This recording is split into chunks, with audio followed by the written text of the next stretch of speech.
Allez, bonjour à toutes et à tous, ravi de vous retrouver. C'est mercredi, c'est l'heure des émissions éducatives.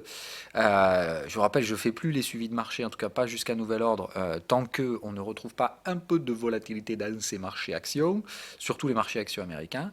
Ça n'empêche pas hein, les émissions éducatives, et puis de toute façon, bon voilà, hein, autant vous dire que je ne fais pas les émissions, mais qu'est-ce que je me fais chier. Donc ce matin, j'ai décidé de reprendre un peu les habitudes, en tout cas pour faire du contenu éducatif. Alors je ne vais pas vous faire du contenu éducatif tous les jours, hein, donc on maintiendra les émissions du mercredi, ça oui, que je déplacerai au gré de mon bon vouloir. Quand j'ai un peu le temps, je ferai un peu d'émissions éducatives, j'en ferai une par semaine. Euh, et tout ça, tout ça. Bon, donc, parenthèse refermée. Donc, tant qu'il n'y a pas de volatilité, on maintient la suspension des émissions et je ne fais que les contenus éducatifs, comme je vous dis, donc à mon bon vouloir. Quand je m'ennuie un peu trop, je le fais et puis c'est tout. Aujourd'hui, je vais répondre à des questions que je reçois pas mal. Surtout que j'ai reçu la semaine dernière, et c'est un sujet donc, que je voulais traiter. Donc cette semaine, pas de vote, donc je vous thème imposé, parce que évidemment, donc, je vais répondre à cette question-là. C'est une question qui avait déjà été traitée dans le passé, mais apparemment donc pas suffisamment. Et puis il y a aussi le fait qu'il y en a plein qui sont arrivés entre-temps et qui n'ont soit pas regardé sur la chaîne YouTube ces vidéos-là, soit je vais... voilà. Dans tous les cas, c'est un sujet que je dois retraiter. Donc ça me fait pas ça pose aucun problème de le faire, et on va donc prendre le temps de faire ça ce matin. Quel est donc ce sujet? C'est le sujet comment on fait, Phil, pour apprendre ta stratégie si on n'a pas tes indicateurs. Donc encore une fois, c'est une thématique que j'ai aucun problème à l'aborder. Bon, ça, moi ça me gêne pas, ça gênerait beaucoup d'autres de mes confrères. Mais bon, voilà. Moi le principe étant, je vous l'ai toujours dit et j'insiste là-dessus, avec la clarté la plus grande, avec la plus de clarté possible, les indicateurs ne sont pas indispensables. C'est une aide qui, tout simplement, vous permet d'éviter de vous perdre à faire 15 millions de trucs en même temps et de vous focus sur un chemin à suivre pour progresser. En tout cas, aller dans le bon sens. Voilà. C'est-à-dire arrêter de tourner en rond, mais commencer à mettre les pieds dans le sens d'une construction logique pour avancer vers éventuellement un jour la maîtrise des processus de gestion du risque. Bon, ça, encore une fois, c'est un objectif relativement lointain. Il ne faut pas être pressé, tout ça, tout ça. Bref, on ne va pas faire de ça ce matin, on va essayer de rester focus sur ce topic-là. Donc les outils ne sont pas indispensables, ils sont, comme tous les algorithmes, là pour effectuer une tâche répétitive à la complexité relative, d'accord, et évidemment le faire à votre place. Ça, il faut bien que vous compreniez que c'est à ça que ça sert un algo. Donc l'algorithme, tout ce qui est subjectivité, c'est pas top top. C'est très compliqué pour l'algo de gérer ce genre de truc. Tout simplement parce que lui, l'algo, la subjectivité, c'est-à-dire de dire oui, quand il y a ça et ça et ça, tu fais ça, mais par contre, quand il y a un peu ça, ça, ça, ça, ça, c'est pas génial. Voilà, enfin, c'est toujours possible, mais évidemment, pour gagner, par exemple, si on prenait une échelle de subjectivité de 1 à 10, pour passer de 3 à 4, d'accord, ça prend déjà 2 à 3 fois plus de code que de passer de 1 à 2. D'accord, c'est vraiment une incrémentation parabolique. Donc, plus il y a de subjectivité, moins l'algorithme va réussir à s'en sortir. Ou en tout cas, plus il faudra de travail derrière pour réussir à faire, entre guillemets, apprécier cette zone de subjectivité à un algo qui, lui, ne raisonne que par solution booléenne ou truc du genre. En gros, c'est oui ou non, hein, c'est 0 ou 1, et on peut difficilement aller sur des choses plus complexes. Par contre, on peut complexifier les schémas les schémas de décision de l'algorithme. Donc bref, le principe étant qu'un algo, ça fait toujours gagner quelque chose et perdre quelque chose. Okay, qu'est-ce que vous gagnez avec un algorithme? Vous gagnez la précision, dans le sens où lui, effectivement, il sera toujours plus précis que vous, il ne commet pas d'erreur. D'accord. L'algorithme, l'erreur, il ne connaît pas, lui. Hein.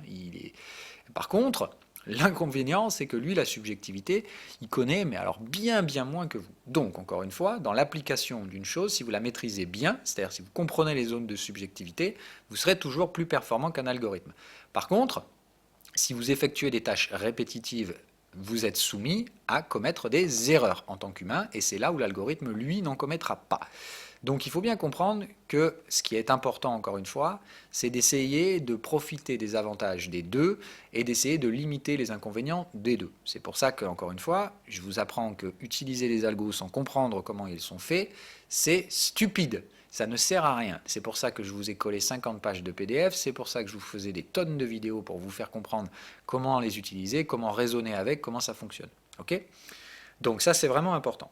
Maintenant, encore une fois, ça ne veut pas dire que si vous ne prenez pas les algos, vous ne pouvez pas réussir. D'accord? Dans tous les cas, la compréhension et la structuration de la stratégie, c'est la base. C'est de comprendre que tout ça, c'est pas fait au hasard. Et j'ai essayé de faire un PDF qui va essayer de vous le faire comprendre. La stratégie que j'utilise, je l'utilise depuis plusieurs années. Ça fait au moins 6 ans que j'utilise la même stratégie. La forme sous laquelle l'assistance automatisée que j'ai mis en place à quoi elle ressemble, autrement dit, les indicateurs, eux, ils ont évolué. Mais la stratégie, c'est toujours la même. Les sources d'information, ça a toujours été les mêmes. Ce que j'ai changé, autrement dit, c'est des aspects visuels, comme par exemple là, les alertes et tout ça. Voilà, ces choses-là, ce n'est pas des nouveaux indicateurs, c'est juste une nouvelle façon ou une façon différente de présenter l'indication technique à mes yeux. D'accord ? C'est bien comme ça qu'il faut que vous compreniez ça. Donc, peu importe, le principe est donc, pour ma part, de toujours utiliser l'avantage de l'algorithme, qui est que lui, il ne fait pas d'erreur, mais le fait que moi, j'ai aussi une vision personnelle de ce qui doit se passer et de savoir que parfois l'algorithme réagira de façon non attendue par rapport aux règles que j'aimerais lui apprendre. Tout simplement parce qu'il y a de la subjectivité dedans, et ça, il a du mal. Donc il y a des moments où tout simplement, lui, il va tracer des canaux, où il va tracer son canal framework, pas du tout là où je voudrais le mettre, et du coup, ça crée des décalages. Okay, donc là, le problème de l'algorithme, c'est qu'il ne commet pas d'erreur, mais que son appréciation des zones de subjectivité est toujours imparfaite. Là où il sera imparfait, c'est là-dedans. C'est que des fois, il va faire un truc que j'aurais pas du tout fait, parce qu'encore une fois, il y a de la subjectivité qui va rentrer en jeu. Ok ? Donc ça, j'espère que vous avez compris. Maintenant, je ne reviens pas sur la structuration de la stratégie, j'espère que vous la comprenez et tout ça. Sinon, bah, évidemment, vous arrêtez la vidéo, vous regardez le PDF, enfin bref, vous essayez de comprendre sur quoi est structurée la stratégie. Sinon, on va perdre du temps ici, j'essaie de rester focus. Donc, on résume, la stratégie, c'est une appréciation technique et une gestion du risque. Les deux, évidemment, ne peuvent pas être corrélés. Et personnellement, je pense que l'indicateur gestion du risque, c'est-à-dire la partie signal d'une stratégie de trading, sur un seul indicateur, il me semble que ce n'est pas suffisant. Autrement dit, la plupart des gens font une analyse graphique et une lecture du momentum. C'est le minimum syndical, hein, qu'on soit bien d'accord. Je pense que c'est insuffisant. Moi, pour ma part, je pense qu'il faut une lecture cyclique. C'est pour ça que j'ai mis sine wave en plus, blablabla. Et voilà. Bon, on ne revient pas là-dessus. Aujourd'hui, on va parler spécifiquement de la partie analyse graphique. Alors, parce que là, évidemment, c'est là où il y a le flou artistique le plus total. Tout simplement parce que des visions graphiques. Je rappelle que la partie graphique ne sert qu'à une chose, hein, à répondre à deux questions qui certes sont essentielles dans la stratégie de trading et dans toutes les stratégies de trading, contextualiser ce qui se passe, d'accord, et évidemment filtrer les prix qui sont intéressants pour ce que vous faites. Évidemment, ici, moi je vous apprends le trading spéculatif, donc filtrer et identifier les zones spéculatives dans leur contexte respectif. Donc c'est vraiment, ça c'est le cœur et la base d'une stratégie. Si vous oubliez ces informations-là, encore une fois, si vous sautez la partie contexte et filtrage de prix, que vous passez direct aux signaux, tête dans le mur, et puis alors vous allez taper longtemps dans le même mur jusqu'à ce que vous n'ayez plus d'argent. Il y a énormément, il y a énormément de gens malheureusement. Désolé, j'ai avalé de travers. Donc oui, il y a énormément de gens qui commettent ces erreurs. Toujours les mêmes trucs, hein, les biais de compréhension et tout ça. C'est plus facile de comprendre le fonctionnement d'un indicateur de signal. Donc évidemment, la plupart des gens s'y complaisent assez rapidement à se dire « Oh putain, j'arrive à comprendre le momentum, donc j'arrive à comprendre le marché. » Bon, ça évidemment, ça finit toujours un peu mal. Mais le mieux, encore une fois, c'est d'arriver à se rendre compte du fait qu'on n'est pas dans la bonne voie. Donc, le plus important, c'est la partie graphique. Le signal n'est là que pour apporter la gestion du risque. Encore faut-il être sur des prix intéressants pour faire une gestion du risque. Sinon, ça ne sert à rien. Voilà. Donc, n'oubliez pas que la règle de base et les erreurs les plus communes sont de commencer à lire ce truc alors qu'il ne faut pas le faire. Ça, vous réduisez. C'est une fois qu'on est dans une zone spéculative qu'on réalise la gestion du risque. Pas de l'inverse. Donc, bref, on arrive sur cette phase-là. Donc, que doit remplir, quelles sont les fonctions que doivent remplir votre analyse graphique, que vous utilisiez des indicateurs ou non, c'est-à-dire que vous utilisez mes outils ou d'autres outils gratuits, ou carrément pas d'outils du tout, et vous sortez vos petits doigts de fée, et vous allez gentiment commencer à tracer des lignes, des canaux, des machins, et ça peut tout à fait faire le travail, aussi bien qu'un algorithme, à condition que vous sachiez ce que vous fassiez, pourquoi vous le faites, et ainsi de suite. D'accord ? Si vous tracez des lignes bêtement parce qu'un mec vous a dit qu'il faut tracer des lignes, ça ne sert à rien. Encore une fois, il faut bien comprendre le processus de pensée derrière. Si ce n'est pas rationnel dans votre tête, comment voulez-vous que ça fonctionne ? Voilà. Donc il faut vraiment que vous sachiez ce que vous fassiez, pourquoi, quelle est la logique qui se trouve derrière. Donc c'est ce que je vais essayer de faire aujourd'hui sur la partie donc analyse graphique. Donc le principe, c'est que peu importe l'indicateur que vous utilisiez, il doit répondre à ces deux problématiques-là. Partez toujours de la réalité, identifiez le vrai problème, le vrai cahier des charges, et répondez au vrai problème. Répondez pas simplement aux problèmes habituels que les gens substituent aux problèmes réels, qui sont comment je peux concevoir le marché un peu plus vite, comment je peux comprendre. Voilà. Donc, n'essayez pas encore une fois de chercher à comprendre, essayez surtout de construire une structure logique. Donc, toute analyse qui ne contextualise pas le marché ne sert à rien. C'est-à-dire que tout indicateur, autrement dit, qui consiste à dire c'est ici qu'on achète, c'est ici qu'on vend, nul, nada, zéro, que dalle. Évidemment, oui, c'est la réponse qu'on doit avoir à la fin. C'est ici que c'est intéressant d'acheter, c'est ici que c'est intéressant de vendre, mais dans quel contexte? S'il n'y a pas de contextualisation, c'est stupide. Je vais à la clé du truc, d'accord? Le marché n'est pas un truc illogique, et voilà. Il y a une structure dans le marché qu'on appelle une structure de base, la tendance ou le range, ou voire les excès. Voilà. Après, moi, je vous donne d'autres contextes, mais la base, c'est vraiment ça. C'est déjà de structurer et de comprendre que ces deux états de marché sont complètement dissociés et ne peuvent pas être traités de la même façon. Donc la base, c'est que si votre machin que vous utilisez ne peut pas différencier la tendance du range, il y a un problème. Il y a déjà un problème structurel à la base. Évidemment, il ne faut pas analyser ce qui s'est passé, on est bien d'accord. C'est-à-dire qu'il ne s'agit pas de dire « Ah, là, le marché était en tendance, mais là, à l'état actuel des choses, je ne sais pas trop où on en est. » Donc, ce qui est intéressant, c'est qu'il faut absolument savoir où on en est maintenant, tout de suite. Ce n'est pas revenir dans le passé. Analyser ce qui s'est déjà passé, c'est naze, ça ne sert à rien. Donc, il faut parfois le faire pour savoir où on en est, mais ce qui est important toujours, c'est où on en est, d'accord? Pas de retard. Toutes les indications à la con qui indiquent avec du retard, ou pire encore, les indicateurs qui se repeignent, bon ça on rentrera pas là-dedans, TradingView c'est pas possible. Et du coup, voilà, tout ce qui est ces analyses-là, c'est-à-dire les analyses qui a posteriori se corrigent ou des trucs comme ça, bon, niet, nada, zéro, que dalle, ça vaut rien. Donc il faut surtout pas faire ça, et surtout pas rentrer dans ce jeu-là. À partir de là, donc comme je vous dis, une analyse graphique, si elle contextualise et qu'elle filtre les prix, bon elle est bonne. Voilà, pour moi, elle fait le boulot. Okay, peu importe comment elle s'appelle, ça m'intéresse pas vraiment. Ce qui est important, c'est que vous répondiez réellement à ces deux problématiques-là et de la façon de préférence la plus précise. Allez, bref, on continue. Donc, moi, de toute façon, j'en ai étudié 50 millions des stratégies et des machins. Il y a 50 millions de solutions d'arriver à répondre à ces deux questions, d'accord? Contexte et zone de prix dans laquelle on va pouvoir spéculer.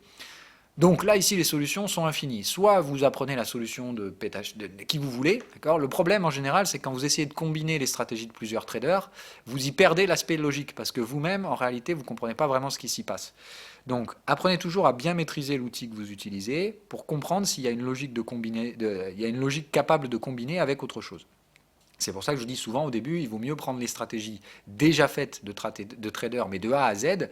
La phase combinée et personnalisation de la stratégie ne peut venir qu'après coup, quand vraiment vous maîtrisez bien les outils et que vous comprenez jusqu'au bout ce que vous faites. Là, après, les interactions et la partie créative peut entrer en jeu. Voilà. Mais n'essayez pas d'être créatif au début, encore une fois. Vous comprenez rien du tout. C'est comme si vous ne savez même pas ce que c'est qu'un pinceau, mais vous essayez de faire un tableau. Donc il faut vraiment y aller doucement, quoi. Mais ça viendra après. Bref, donc, une analyse graphique et une gestion du risque. Ici, on se focalise sur l'analyse graphique aujourd'hui. La phase gestion du risque, bon, très honnêtement, c'est la partie la plus chiante du trading.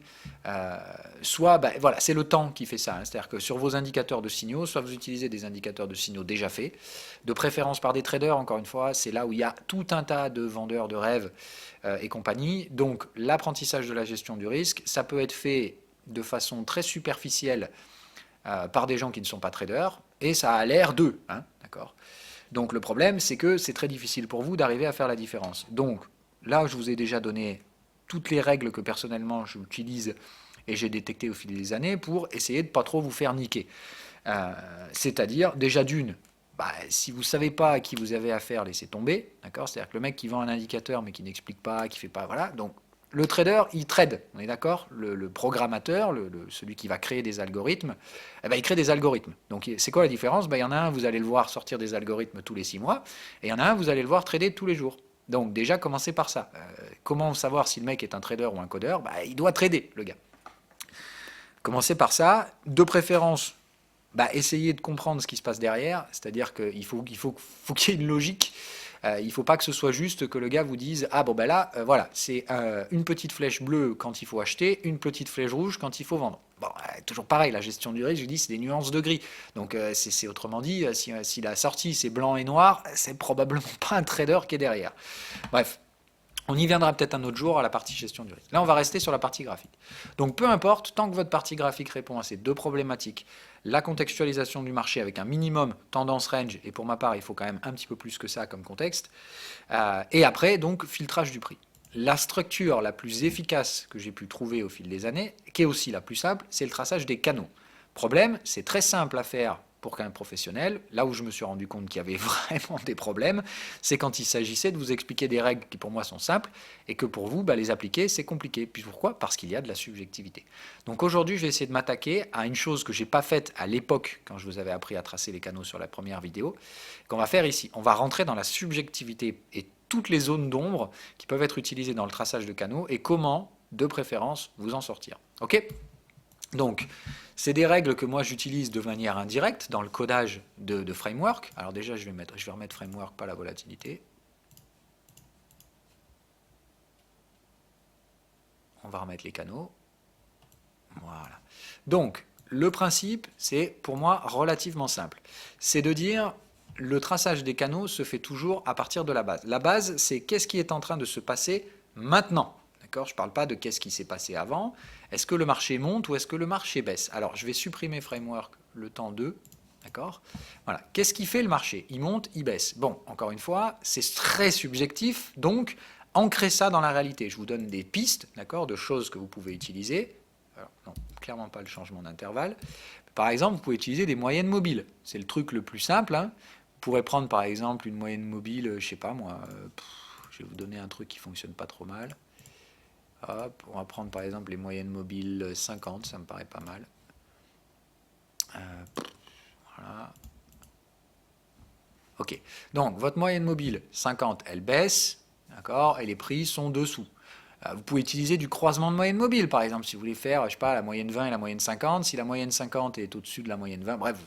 Le principe étant de vous dire, ok, là les prix baissent et la moyenne mobile baisse. Bon, donc normalement, le mouvement de prix actuel est baissier. Donc, vous dites toujours, quand c'est baissier, d'accord, quand le prix baisse, la règle, c'est d'aller tracer à partir des deux dernières résistances.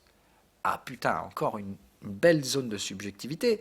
Du coup, c'est quoi les deux dernières résistances? Sur quoi est-ce qu'on peut se baser? Voilà. Puisque c'est les règles que je vous avais déjà données à l'époque, sauf que vous n'y arriviez pas déjà à l'époque. Hein. Donc là, c'est quoi les deux dernières résistances? Est-ce qu'on trace de là à là? Alors, enfin, autrement dit, est-ce qu'on trace son canal comme ça?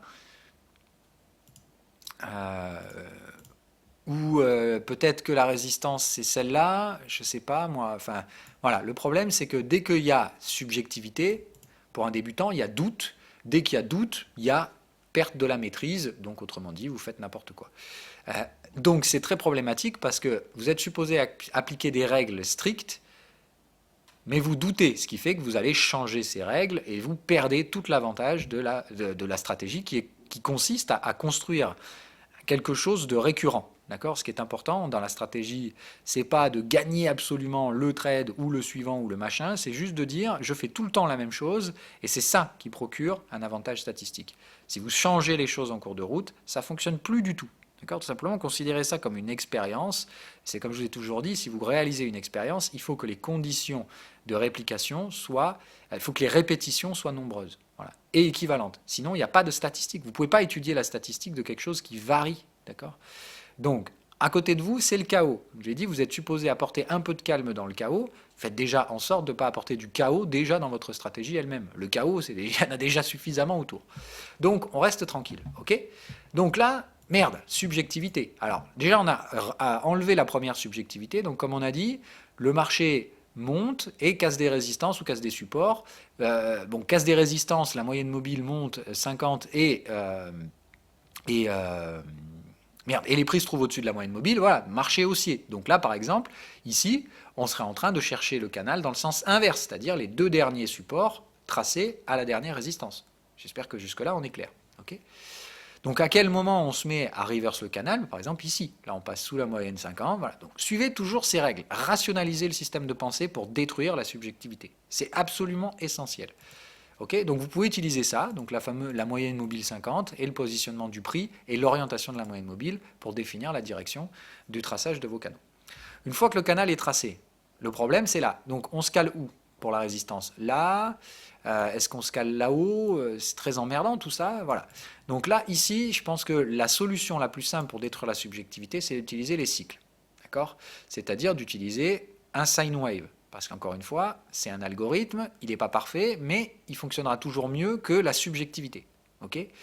Donc le principe, c'est que vous pouvez utiliser, il y en a des formules de sine wave gratuites, je pense, hein, attendez, on va aller chercher un truc qui existe.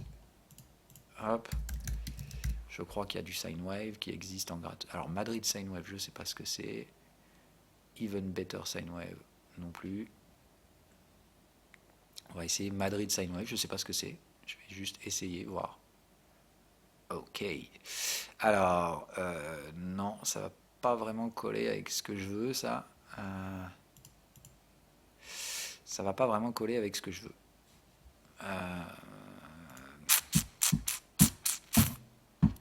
Alors, moi, je vous dis, ce que j'utilise, c'est la trend sine wave ici. C'est-à-dire que moi, ce qui m'intéresse, c'est qu'il y ait eu une belle oscillation cyclique, c'est-à-dire qu'on soit bien passé dans le haut du cycle, puis dans le bas, dans le haut, dans le bas, et c'est ça qui me permet de construire. Donc là, moi, je me dirais, ok, on baisse. Ici, j'ai eu un cycle complet, donc je prendrai ces points d'ancrage là, d'accord, pour ma dernière résistance, et je reviens en arrière. Ah, là, on n'a pas réussi à aller jusqu'en haut, donc je ne prendrai pas ce sommet-là, par contre, je prendrai celui-là. Moi, effectivement, je tracerai mon canal ici. C'est-à-dire, je prendrai ce point d'ancrage et celui-là n'étant qu'un point intermédiaire qu'a réalisé ici un breakout baissier. Autrement dit, on a un premier cycle là, là, on casse des cycles vendeurs, mais pour moi, on est toujours dans ce canal. Donc là, moi, le canal que je tracerai personnellement se trouverait ici. Donc, ce que je vous recommande, c'est d'utiliser les cycles. Alors évidemment, vous allez me dire, ah putain, il est malin, le mec, il nous dit qu'il faut utiliser son indicateur encore. Donc non, encore une fois, tout ça, vous pouvez le coder. Alors là, il va falloir vous secouer un peu les miches, parce que là, il va falloir apprendre le code. Mais sinon, le principe, c'est que comment on peut faire sinon? Bah, attendez, on va reprendre Madrid Sine Wave, on va voir, à la limite, je vais essayer de vous donner un truc que vous pouvez faire, que vous pouvez bidouiller. Donc on a dit Sine Wave. Je vais regarder ici comme ça. Ah voilà, là déjà on a plus de Sine Wave. Qu'est-ce que c'est que ça? Je sais pas.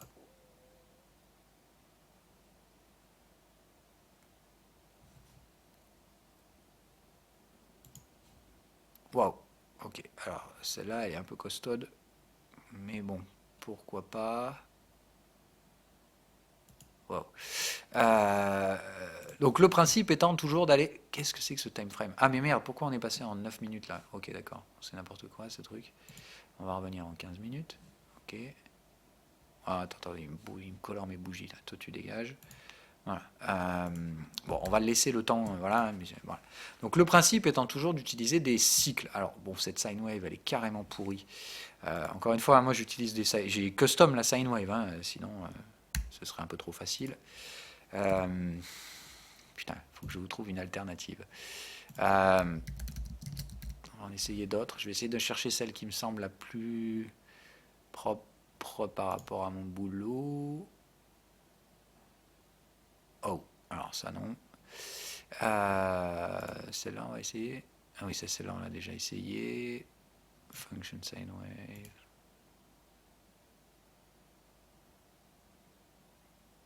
Ah, ça c'est pas possible. Donc ça fait pas le boulot. Ça non plus. Ça c'est carrément trop en retard. Ah ouais, ça c'est flippant tellement c'est en retard.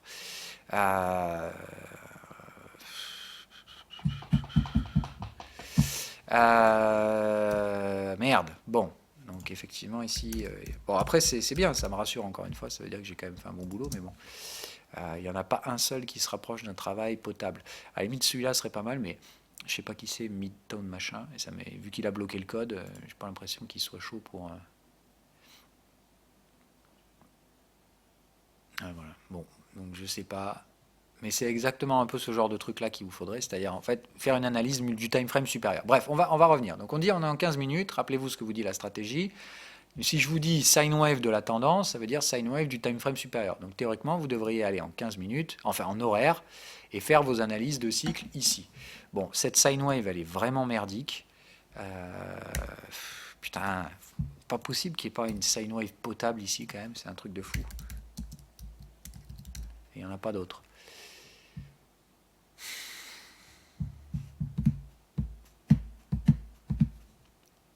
celle-là, on n'a pas essayé.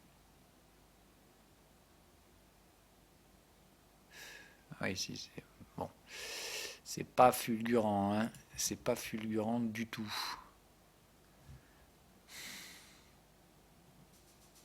Ouais, à la limite, si, celle-là, voilà. Vous pouvez à la limite utiliser celle-là, c'est celle qu'on va dire qui est la moins merdique de celle qu'il y a là. Bon, c'est clairement pas un bon boulot, hein, mais on va faire avec. Donc le principe étant, vous allez tracer votre canal en 15 minutes, vous avez un doute sur le positionnement de vos points d'ancrage, vous allez sur le time frame supérieur, voilà, ici on a bien 2 cycles vendeurs, et c'est là que vous faites. Donc vous dites, je prends le plus haut au sein de ce cycle-là, d'accord, hop, hop, hop, hop, hop, vous cherchez le point le plus haut, et vous allez tracer toujours votre canal à l'apex. Donc vous savez que votre premier point d'ancrage, il est par là, vous savez que votre deuxième, il est par là. Ok, vous avez donc la réponse que vous cherchiez en 15 minutes. Ok, merde, tac, tac, tac. Voilà. Alors qu'est-ce que c'est que cette merde? J'en veux pas, voilà. Donc le principe étant, vous saviez, vous devez aller chercher dans ces deux zones-là. Donc qu'est-ce que vous faites? Vous prenez toujours à la tangente. D'accord? Vous cherchez à tracer le canal qui prend toutes les bougies. D'accord? Mèche comprise. Donc là, ça fait ça. Ok? Là, on est bien venu se mettre ici. Même si c'était là le sommet, d'accord? Là, on trace le canal le plus loin possible. Et vous cherchez, quoi qu'il se passe, à taper le canal le plus large possible. C'est-à-dire que vous prenez le support le plus loin. D'accord? Là, évidemment, c'est simple, c'est ici. Voilà. Là, vous avez pour moi un canal potable. Ok?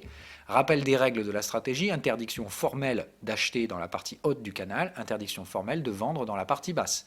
Autrement dit, tout ça, c'est ce que vous pouvez acheter, tout ça, c'est ce que vous pouvez vendre, mais interdiction de faire l'opposé. Ça ne veut pas dire qu'on vend dès qu'on arrive au-dessus et qu'on achète dès qu'on arrive en dessous. Ça veut juste dire, c'est la première règle de la stratégie, si vous voulez acheter ou vendre ou quoi que ce soit, vous ne pouvez pas le faire en dehors de cette règle-là. Ok? Maintenant, du coup, vous avez ici ce que j'appelle moi, du coup, le canal de tendance. Bien d'accord. Alors ici, moi, ce que vous allez retrouver là, c'est votre canal de tendance. Maintenant, théoriquement, il faut faire la même chose sur le time frame supérieur. Ok? C'est-à-dire théoriquement aller en 4 heures, remettre votre fameuse sine wave. Alors on va le remettre, c'était... Merde, putain. D'accord? Le principe, c'est que sine wave n'est pas magique, c'est juste qu'il est algorithmique. Et du coup, il supprime la subjectivité de votre analyse personnelle. J'espère que vous avez compris le principe. Donc là, ok, on est toujours dans un marché qui baisse, donc on cherche de toute façon les deux dernières résistances. Donc là, on a une résistance par là et une par là. Donc ici, ce qu'on va faire, c'est qu'on va enregistrer nos zones. Okay, ça nous fait là et là. On a dit, ok, donc on prend nos deux dernières résistances, même si là elles sont ascendantes, et on va tracer un canal. On revient en 15 minutes. Merde, pardon. Alors, je vais cacher. Voilà, limite, on va faire comme ça. Voilà. Donc on a dit, cette zone-là, ok, c'était ça, hein, et le sommet là-haut. On fait le même exercice, on trace un canal. Donc on prend ici et là, puisque c'est là où le canal est le plus large, et on va adapter. D'accord? Donc attendez, hop, hop, si j'y arrive. Voilà. Donc là, on va devoir tirer à l'apex, à la tangente. Donc là, par exemple, vous voyez, hop, ici, elle se trouve là, la tangente. On remet ici. Voilà. Là, vous avez vos deux canaux. Donc, canal de contexte, qui était un canal ascendant cassé par le bas. Canal de tendance, canal baissier, dans lequel, pour l'instant, on est toujours. OK? Donc, bah là, à partir de là, normalement, vous devez essayer de commencer à contextualiser le marché. D'accord? Donc là, le principe, c'est qu'encore une fois, évitez la subjectivité, construisez-vous un set de règles. Je vous donne un set de règles relativement simple. Quand vos deux canaux sont orientés à l'achat, normalement, tendance. En tout cas, il y a de fortes chances que ce soit une tendance. Quand les deux canaux sont dans deux sens opposés, très probablement du range. Okay? C'est souvent ce que ça veut dire. Quand vous êtes au sein des deux canaux, d'accord, et vraiment à l'intérieur des deux canaux, c'est normalement neutre, voire neutre haussier si les deux canaux sont orientés à l'achat. Quand vous êtes au-dessus du canal de tendance, mais à l'intérieur du canal de contexte, c'est normalement que vous êtes dans les phases de tendance, dans les phases de début de tendance. Quand vous êtes au-dessus des deux canaux, d'accord, attendez, je vais essayer de vous schématiser le truc.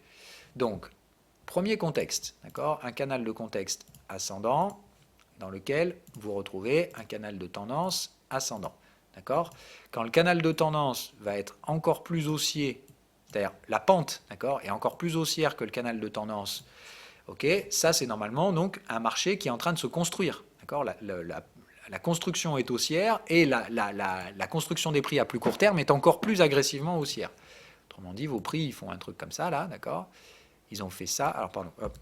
Autrement dit, vos prix, ils sont venus construire une résistance par là, et là, ils sont en train d'essayer de monter un peu comme ça. D'accord? Ça, c'est normalement une structure proche de ce qu'on appelait l'accumulation. On est en train de construire un sentiment haussier. Ça ne deviendra bullish, encore une fois, que lorsqu'on sort des deux canaux. Quand je vous dis casser la canal de tendance, casser le canal de contexte, c'est ça que ça veut dire. C'est-à-dire qu'un breakout, normalement, le prix doit casser les deux canaux, le contexte et le canal de tendance. Ok? Ça, c'est ça la réplication. Donc si vous voulez identifier un breakout, c'est le moment où le marché casse tous ces canaux et il sort du canal de contexte. Ça, c'est une tentative de breakout. Encore une fois, il faut qu'il y ait une accumulation avant, des trucs comme ça. La phase de divergence, généralement, c'est quand le canal de tendance va commencer à se renverser, mais au-dessus du canal de contexte. Est-ce que vous capitez le truc? Attendez, je vais vous décrire entre guillemets donc un schéma de tendance classique, d'accord? Voilà comment ça se construit. Autrement dit, l'accumulation, le breakout, la phase de range et l'excès final. D'accord? Comment ça va se construire? Donc ici, effectivement, vous commencez à construire des canaux de tendance qui s'orientent, boum, le breakout. Ici, vous allez donc commencer à construire un canal de tendance qui se remet à la baisse. D'accord? Donc quand ça se met à la baisse comme ça ici, c'est typiquement que vous commencez à construire la phase de pullback. Autrement dit, un range, mais comme ça se produit au-dessus du canal de contexte, bah, c'est que c'est un range dans une structure de tendance. C'est ce qu'on appelle un putain de pullback. Hein, voilà. Donc ça, il faut bien que vous compreniez ça. C'est comme ça que vous catégoriserez vos pullbacks. La formation ici hésite. C'est un range, donc encore une fois, c'est très difficile à prévoir. Ici, votre canal, il va osciller, hein, c'est-à-dire qu'il va être un peu comme ça, un peu comme ça, un peu comme ça, des fois même un peu haussier. Bref, ici, c'est de la structure d'hésitation. Mais qu'est-ce qui vous permet de dire que vous n'êtes pas dans un range? C'est simplement que vous êtes toujours en train de péter littéralement les canaux de contexte. C'est vraiment important, hein, c'est de dire tant que vous êtes au-dessus des contextes, normalement c'est structure de tendance. Tout ce que vous aurez, ce ne sera pas des rivers, ici ce sera des ranges. Okay, normalement arrive ici donc la fameuse phase de divergence et tout ça, hein, c'est le moment où en fait le canal de tendance ralentit. Donc comment on perçoit la phase de divergence? Ben, c'est tout simplement votre canal ici, il était comme ça là, d'accord? Ça montait complètement à donf, et là le canal commence à hop, fléchir. Il n'est pas encore orienté à la vente, il est juste en train de fléchir. Ça, c'est la phase de divergence. Pullback, c'est le moment où le canal, ben voilà, il fait haut, bas, mais il est toujours au-dessus du canal de contexte. Et l'excès final, c'est le moment où, quelles sont les règles que je vous apprends? Encore une fois, l'excès final, on essaie de casser le canal de contexte, c'est-à-dire que, ici, à ce moment-là, une fois que vous avez fait votre phase d'oscillation, normalement ici, vous avez recomplété un cycle vendeur, ce qui fait que quand on remonte, vous devez reconstruire un nouveau canal de contexte qui va se mettre de là, d'accord, vous allez prendre les deux derniers bottoms, à là, ok. Et théoriquement, ici, ce qui se passe, c'est que justement, on n'arrive pas à venir chercher la partie haute, on est sur un excès final, et c'est le moment où vous allez casser derrière le canal de tendance. C'est-à-dire qu'ici, votre canal de tendance va commencer à fléchir au point où il va sortir. C'est-à-dire qu'ici, vous allez avoir une sortie baissière du canal de tendance. Et là, quand vous voyez ça, quand le marché vient ici sortir les deux, c'est là où vous savez que c'est game over. Ok ? Théoriquement, ici, on revient chercher le canal de tendance, on essaye de faire un excès, mais on ne vient pas chercher le canal de contexte, terminé. D'accord ? Moi, ça, évidemment, je l'ai traité de manière algorithmique dans Framework. C'est-à-dire que moi, Framework, quand il détecte un contexte de tendance, d'accord, il va réduire. C'est-à-dire que moi, le canal de tendance, au lieu d'être tracé comme ça, d'accord, quand vous êtes en tendance, votre canal de contexte, il n'est pas comme ça, il n'est pas en train de rechercher des sommets complètement fous. D'accord ? Le canal de tendance, moi, il a plutôt tendance à fonctionner comme ça. D'accord ? Tac, tac. Ok ? Moi, je l'ai codé pour faire ça. D'accord ? Pour qu'il ralentisse à la fin des structures de tendance. Okay, du coup, quand je vous dis, moi, il faut déborder les contextes, si vous le faites avec des canaux de tendance, il faut juste déborder le canal de tendance. Construire un canal de tendance, le déborder, sans évidemment déborder le canal de contexte, et évidemment, normalement, derrière, ça sort par le bas. Et c'est là où vous avez la fin de la tendance et la construction, soit d'un range baissier, soit d'un machin, soit d'un reverse. Voilà. Donc, apprenez bien ces règles. Okay, c'est ça qui vous permet de contextualiser. C'est le positionnement des canaux, d'accord, et le positionnement du prix, évidemment, au sein de ces canaux, qui vous donne le contexte dans lequel vous êtes. Ok ? Je vais essayer de vous montrer 2-3 exemples pratiques. D'accord ? On va essayer, alors le S&P, bon, c'est pas le marché le plus facile à cadrer en ce moment, mais on va essayer de le faire. Donc on va se placer par exemple sur l'horaire en S&P 500, et on va faire l'exemple. Donc tout à l'heure, on l'a fait sur le 15 minutes. Alors on efface tout, et on doit reconstruire un canal de tendance, etc. Donc là, déjà, qu'est-ce qui se passe? Moyenne mobile, 50. Orienté à la vente, les prix sont dessous, ok, pour l'instant. On recherche donc les deux dernières résistances sur le time frame supérieur. Donc 4 heures, ça nous fait là, tout ça, ok. Et le dernier sommet, c'était celui-là. Donc là, on revient donc sur le canal qu'on avait tracé tout à l'heure, ok. Notre canal de tendance, c'était notre contexte de tout à l'heure. Toujours le même schéma, donc de multicouches, comme moi je vous apprends. Donc là, on doit donc trouver notre résistance ici et là. Bref, c'est le même canal que ce qu'on a fait tout à l'heure, ok. Donc là, pour l'instant, on a cassé ce sentiment tendanciel puisqu'on est hors du canal, ok. Maintenant, ici, il faut quand même tracer un canal de contexte. Donc, on va 2 time frames au-dessus. On vient en daily. Et là, on voit un gros cycle ici. Et le dernier cycle, c'était celui-là. D'accord? Donc, c'est là et là. On retourne en horaire. OK. Et donc, ça nous fait un gros canal de contexte. Là, on est très, très gros. Ici, ici et là. On est bien d'accord jusque-là. Hein. J'espère que ça, c'est clair. Hein. Là, on a un énorme canal de contexte. On ne peut pas faire autrement, hein, c'est comme ça que ça a été défini. D'accord? C'est-à-dire que là, effectivement, il faut venir taper de là. Alors, attendez, j'ai peut-être fait une bêtise. Non, non, c'est bon. Voilà. Donc, le canal de contexte, il est bien là. On vient chercher ici, ici, jusqu'au dernier bottom. On revient en horaire et on fait notre analyse. Voilà. Donc là, pour l'instant, on est dans quel type de contexte? Voilà, bon, c'est de dire, de toute façon, c'est tellement fou dans ce genre de truc. Parce que là, on voit clairement l'effet d'échelle, hein. C'est-à-dire que là, c'est quand même un truc de ouf. C'est de dire que là, ici, on a un tout petit canal de tendance dans un énorme canal de contexte. Alors là, c'est un contexte très particulier, mais on est où pour l'instant? On est bloqué. Voilà. En attendant, ici, on est surtout bloqué. Ah, pardon, non, je vous dis une grosse connerie. Pardon, je vous fais une bêtise. Donc en daily, d'accord? On est dans un cycle acheteur. Donc voilà, là, c'est la bêtise. Donc là, on est dans un cycle acheteur. Donc ici, c'est l'inverse. On prend les deux supports, donc c'est là et là, d'accord, les deux cycles, là et là, à la dernière résistance. Tac. D'accord, ici, on est en train de monter, hein, on est d'accord, on est au-dessus de la moyenne et compagnie. Hein. J'ai failli faire une bêtise. Oui, même moi, je me plante. Hop, hop, hop. Voilà, le canal de contexte, il est là. Et en 4 heures, on est bien ça, on est en train de baisser, et donc on trace le canal en bas. Ok? Comprendre ça, hein? Donc on revient en horaire, voilà notre analyse. Donc là, qu'est-ce qu'on a ici, théoriquement? On est en train d'essayer de casser un canal de contexte par le haut. Jusque-là, j'espère que c'est clair. Hein. On essaie de casser un canal de contexte par le haut, et le canal de tendance est cassé par le bas. Ça pourrait correspondre à quel type de contexte selon vous, ça?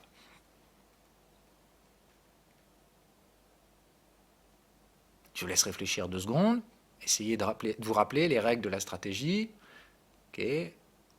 On essaie de casser le contexte, et ça passe pas, on est en train de recasser le canal de tendance par le bas. Pour moi, c'est clair, ça correspond à un seul type de contexte. Soit ici, on est en échec de breakout, soit c'est de l'excès final. Pour moi, c'est clair, net et précis.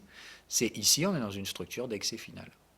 Voilà. C'est de dire, on est sur probablement un haut de range, dans l'excès final d'un mouvement haussier qui a duré un putain de paquet de temps.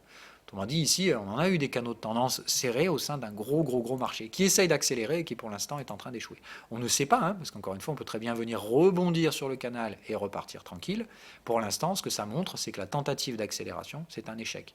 Quand on essaye d'accélérer et qu'on échoue, alors qu'on a déjà bien accéléré avant, hein, c'est généralement qu'on a épuisé le gaz. Autrement dit, il n'y a plus de carburant, on est bien dans un excès final. Pour moi, c'est excès final de cette tendance en horaire ici, dans un haut de range, c'est-à-dire qu'on est toujours en range ici dans ce marché, et je pense qu'on est en train d'avoir fait un excès dans le haut de range, normalement, réintégration. Ok? Et normalement, ici, on vise au moins 50% du canal. Il faut savoir qu'évidemment, quand on va baisser ici, on va reconstruire un autre canal. Rappelez-vous que c'est en daily. Quand ici, on va démarrer le cycle vendeur, c'est-à-dire quand on va vraiment se mettre à baisser sous la moyenne 50, etc., c'est à ce moment-là qu'on va retracer un nouveau canal, à partir des 2 dernières résistances. Il faut toujours faire l'exercice comme ça, d'accord? En temps réel, ce qui est en train de se passer. Pour l'instant, ici, on monte, donc le canal, on doit le tracer à partir des 2 supports. On est toujours moyenne positive et au-dessus de la moyenne. Si on passe en dessous de cette moyenne, il faudra tracer le canal dans l'autre sens. Ok? Pour l'instant, on n'en est pas là. Et évidemment, on ne peut pas faire ça. Mais là, vous avez donc votre canal de tendance, votre canal de contexte, et vous comprenez ce qui se passe. Ici, on est en train de fléchir sur la tendance dans un haut de contexte après une tentative de débordement. Ça pue l'excès. Voilà.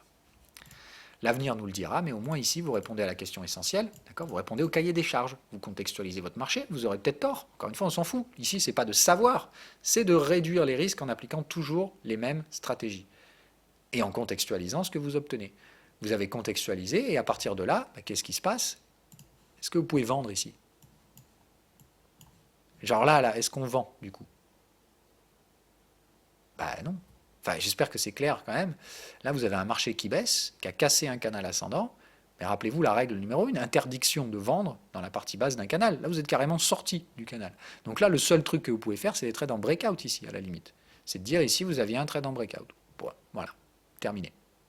J'espère que c'est clair quand même, que vous comprenez ça. Là, la seule chose qui vous permet maintenant de vendre, c'est de retrouver un mouvement acheteur, d'accord, et pour pouvoir, ou de retrouver un cycle acheteur pour pouvoir construire un canal différent. Donc en 4 heures, hein. Je rappelle, le canal ici se construit en 4 heures.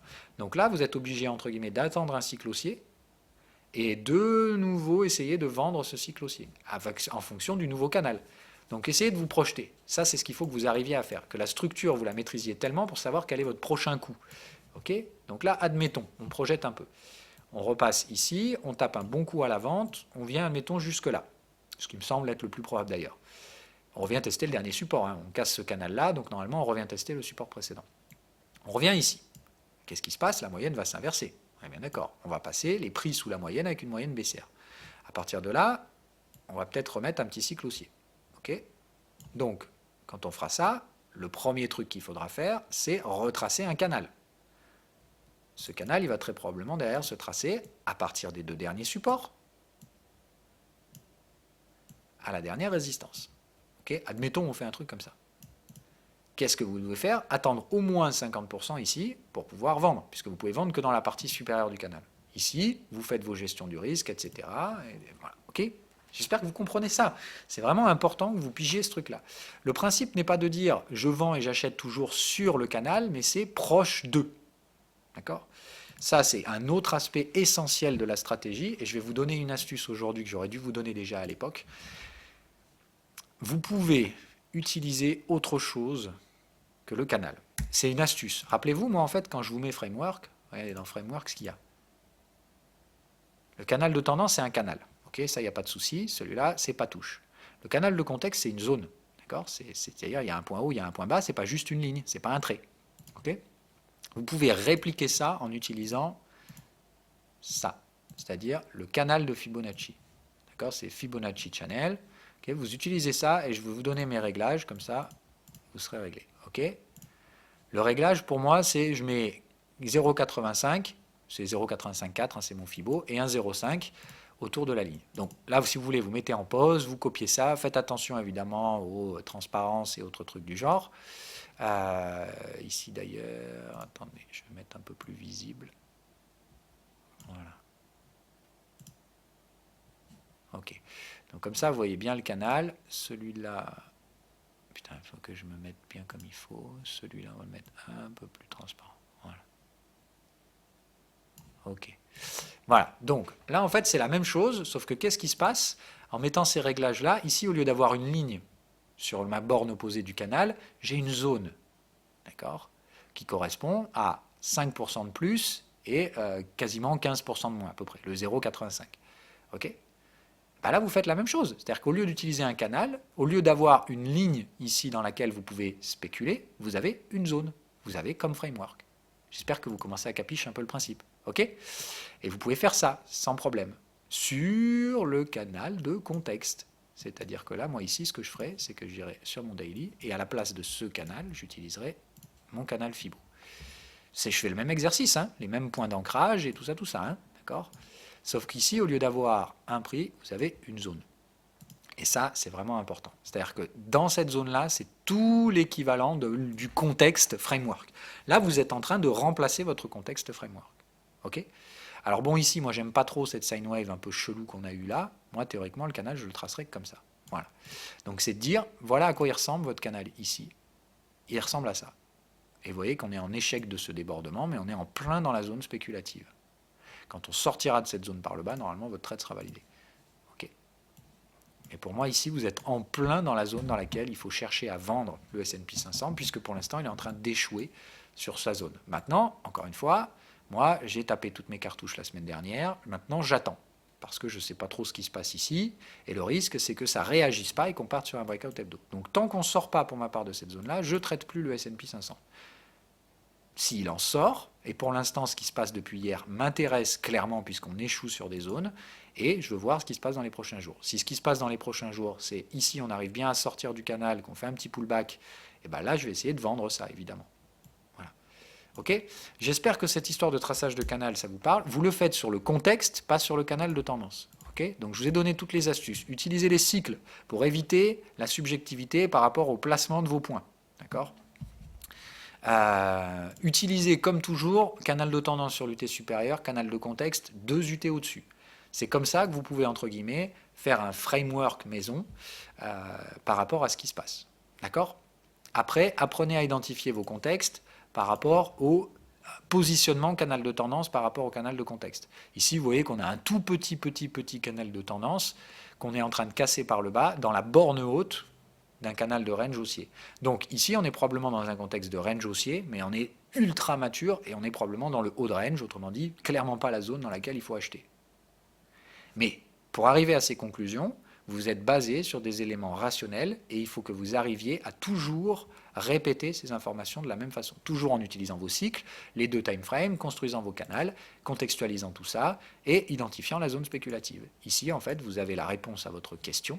Quel est le contexte de ce marché ? Range haussier. OK ? En tout cas, pour de l'horaire, ici, vous devez pratiquer une analyse de ce marché en range haussier. La zone spéculative, c'est ici, mais en vente du range. Problème, du coup, vous êtes en 4e borne de ce range. Donc déjà, tous les débutants, vous ne foutez pas les doigts dedans. En tout cas, vous ne cherchez pas le reverse ici. Vous attendez qu'il soit mis en place. C'est-à-dire que on est échoué dans la borne haute de ce range. Ici, qu'on ait constitué un canal vendeur.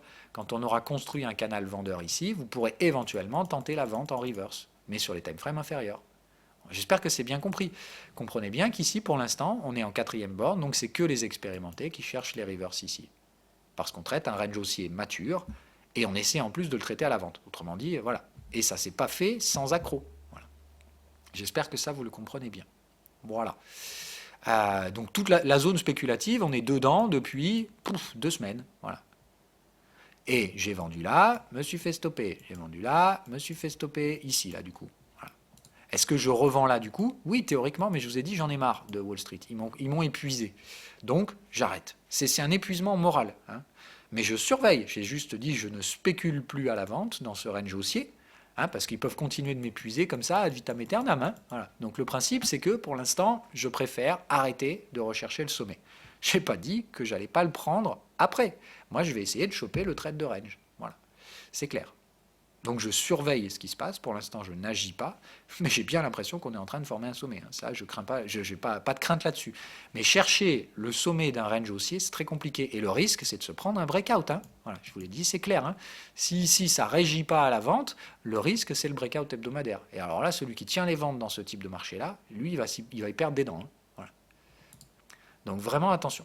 Okay, c'est un contexte qui est punchy, qui est compliqué et qui nécessite de l'expérience. Maintenant, voilà, on est dans la zone spéculative, on avait des TP au début, des petites divergences, maintenant on est carrément sur du exit. Je pense qu'il y a un reverse qui se met en place ici, mais je pense, je ne sais pas. Okay. La partie gestion du risque, on la fera dans une autre émission. J'espère en tout cas qu'aujourd'hui ça vous aura plu.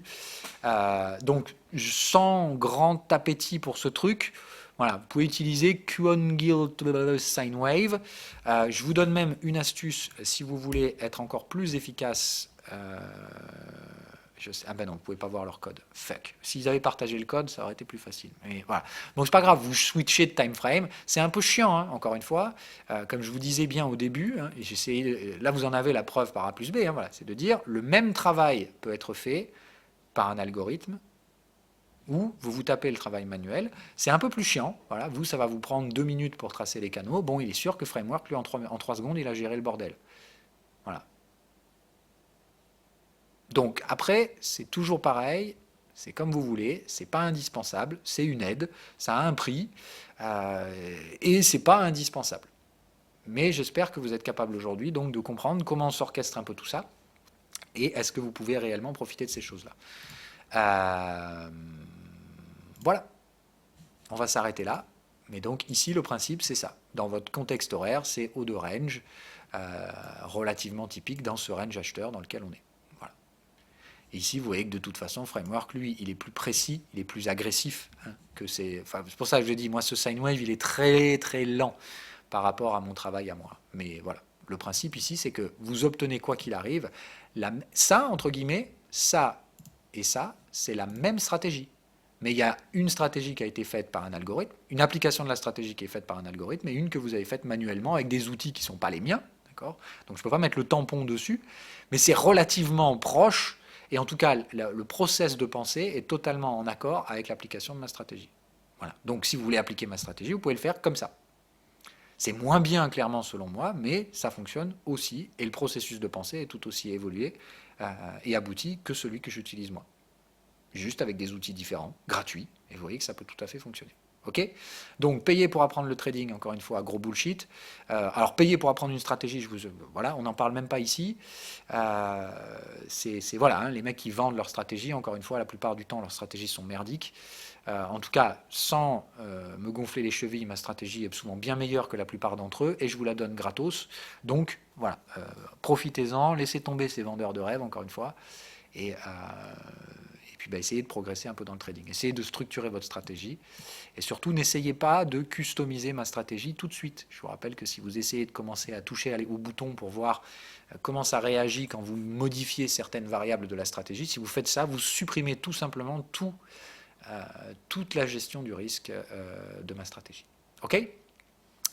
Sur ce, bonne journée à toutes et à tous, bonne semaine, et puis je vous dis normalement à la semaine prochaine, dans tous les cas, pour une autre émission éducative, et puis si jamais le marché fait ce que je veux, c'est-à-dire vient ici sortir de la zone et derrière me propose un pullback, on pourra reprendre les émissions avec donc des nouveaux trades spéculatifs, et voilà. Pour l'instant, aujourd'hui, c'est insuffisant, c'est très largement insuffisant, ce que j'ai en face des yeux, pour conclure à quoi que ce soit. On est toujours dans des zones très hésitantes, dans des ranges haussiers, avec des risques forts de breakout haussier. Donc, pour l'instant, beaucoup de prudence et interdiction formelle de vendre pour tous les débutants, qu'on soit bien d'accord.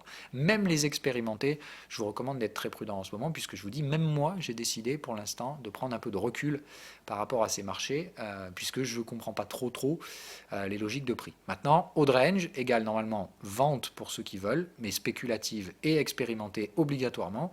Et voilà, moi j'ai juste choisi pour l'instant de mettre en pause ces stratégies. C'est peut-être une erreur, mais pour l'instant j'attends donc en fait des signaux de retournement un peu plus prononcés pour éviter tout simplement de trader contre un breakout hebdo. Voilà.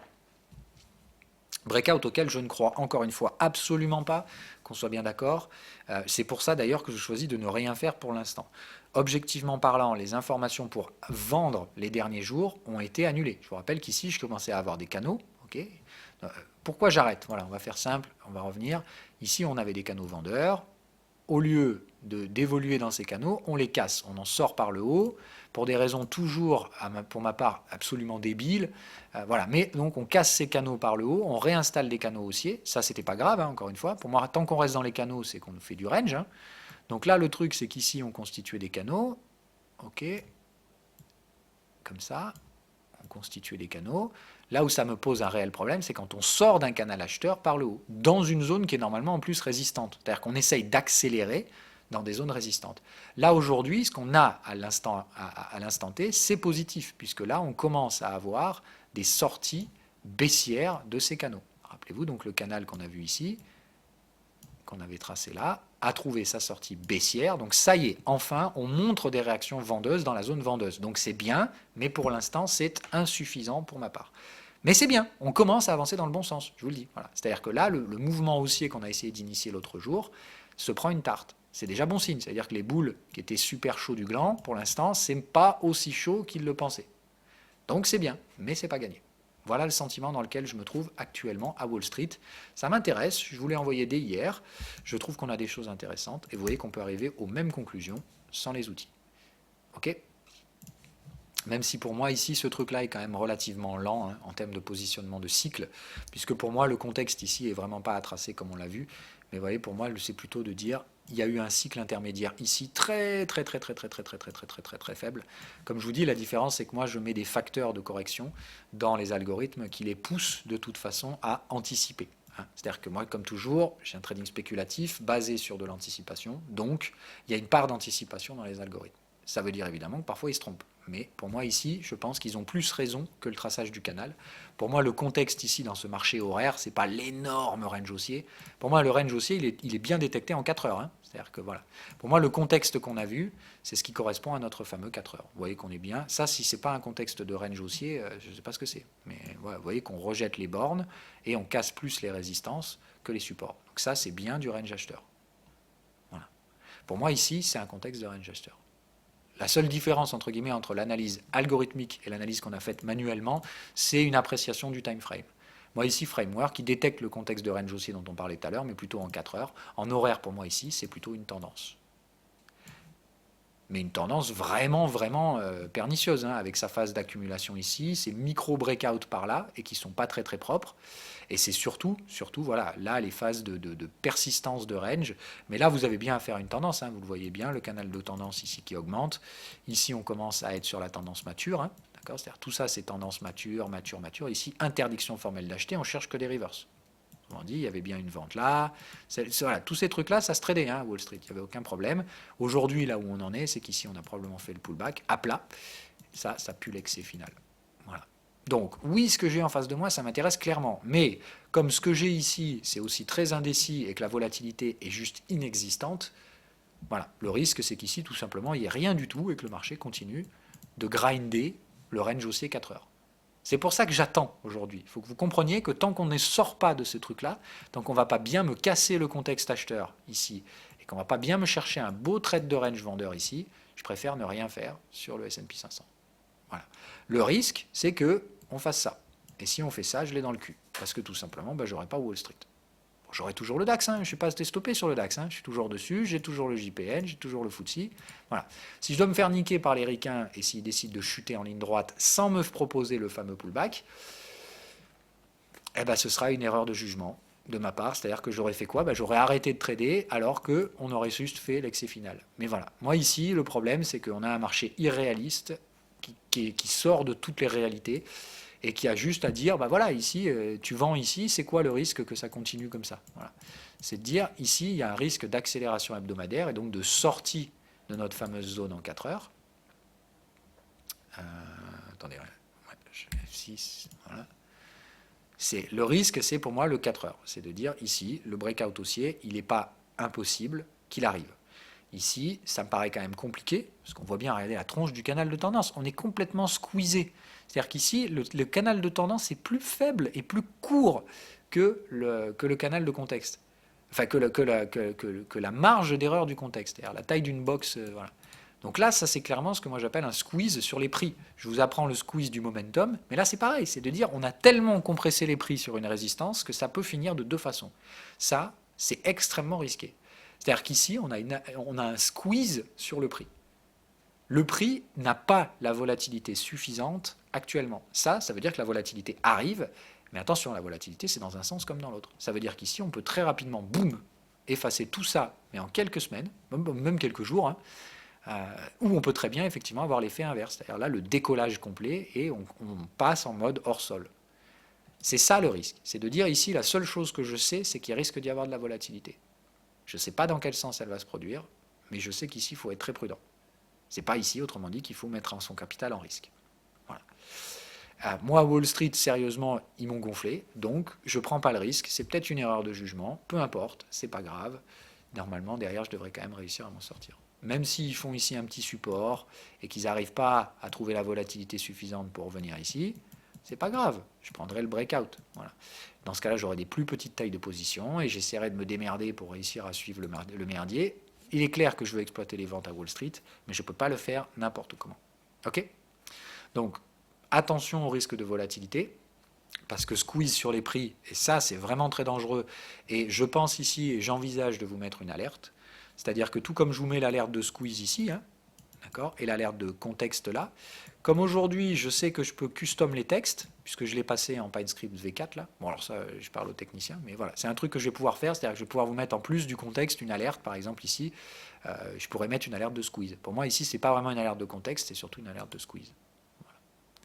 C'est de dire là, sur ce time frame là, il y a un truc extrêmement dangereux. Voilà. C'est vraiment de dire ici, les prix sont beaucoup trop comprimés par rapport à la zone actuelle, donc gros danger. Voilà.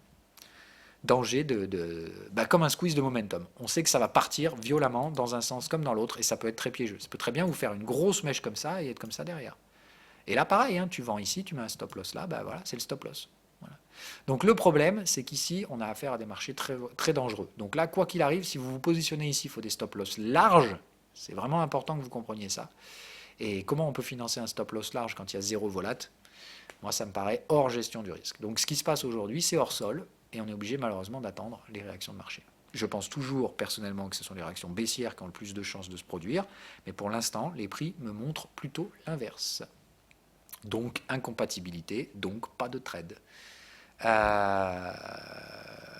Voilà, et si on devait contextualiser en daily, hein, voilà, il va de soi qu'ici, on est toujours, pour ma part, sur les mêmes zones de gros danger.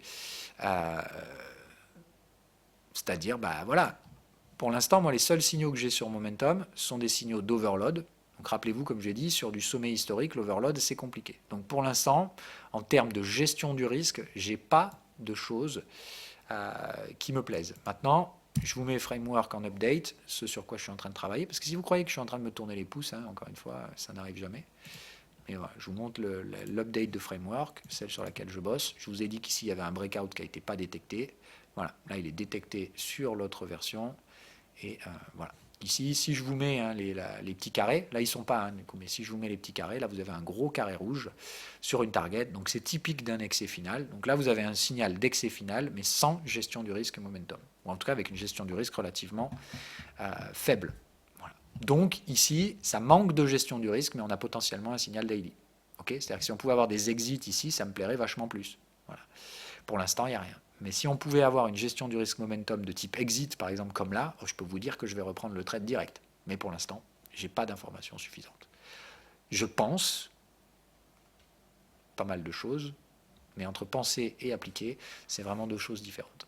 Donc je maintiens pour l'instant l'attentisme sur les marchés pour mon application personnelle et mon implication personnelle surtout.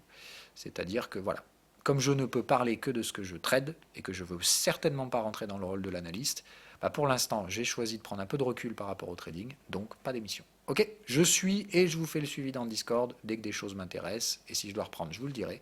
Avec grand plaisir, hein. Je préfère trader que de regarder les marchés 2 fois par jour. Hein, parce que là, pour l'instant, je regarde le marché 3 fois. Le matin à 15h30, à 17h30 et à 22h. Voilà. C'est les 3 seuls moments où je regarde les marchés au cas où il se passe des trucs intéressants. Pour l'instant, voilà. Hier soir, j'ai trouvé un truc intéressant. Je vous l'ai noté. J'espère que ça pourra se confirmer. Pour l'instant, c'est à valider. On verra bien comment ça clôture aujourd'hui. Est-ce qu'on arrive à tenir ce signal? Oui, non. Est-ce qu'avec un peu de chance, on arrivera à déclencher une structure d'exit dans les prochains jours ou pas? Je ne sais pas. Je vous souhaite juste une bonne journée. Voilà. On se suit toujours sur Discord. Bye bye.